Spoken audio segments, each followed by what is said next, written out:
BNP chairperson ও সাবেক প্রধানমন্ত্রী খালেদা জিয়ার মৃত্যুতে আগামী ৩ দিনের রাষ্ট্রীয় শোক পালন করা হবে। এছাড়া তার জানাজার জন্য আগামীকাল বুধবার সাধারণ ছুটি ঘোষণা করা হয়েছে। অন্তর্বর্তী সরকারের প্রধান উপদেষ্টা অধ্যাপক মোহাম্মদ ইউনূস আজ মঙ্গলবার দুপুরে জাতির উদ্দেশ্যে দেওয়া ভাষণে এই ঘোষণা দেন।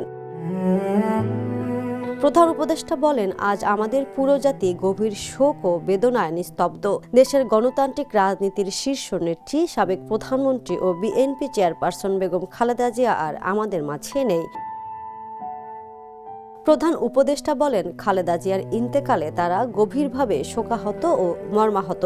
তার মৃত্যুতে জাতি এক মহান অভিভাবককে হারিয়েছে। এই গভীর শোকের মুহূর্তে তিনি খালেদা জিয়ার পরিবারের সদস্য, রাজনৈতিক সহকর্মী এবং অগণিত কর্মী সমর্থকের প্রতি সমগ্র জাতির পক্ষ থেকে আন্তরিক সমবেদনা জানান। তিনি বলেন, মহান আল্লাহর কাছে আমার প্রার্থনা তিনি যেন আমাদের সবাইকে এই গভীর শোক কাটিয়ে ওঠার শক্তি দান করেন। জাতির উদ্দেশ্যে দেওয়া ভাষণে প্রধান উপদেষ্টা বলেন, আপনারা সবাই এই সময়ে অনেক আবেগ আপ্লুত। আমি আশা করছি শোকের এই সময়ে আপনারা ধৈর্যের পরিচয় দেবেন এবং তার জানাজা সহ সব আনুষ্ঠানিকতা পালনে সংশ্লিষ্ট সবাইকে সহযোগিতা করবেন। মহান আল্লাহ তাআলা আমাদের সবাইকে ধৈর্য, শক্তি ও ঐক্যবদ্ধ থাকার ক্ষমতা দিন।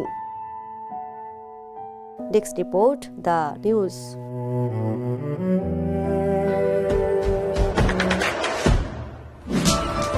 দেশে দেশে সবার সাথে দ্য নিউজ।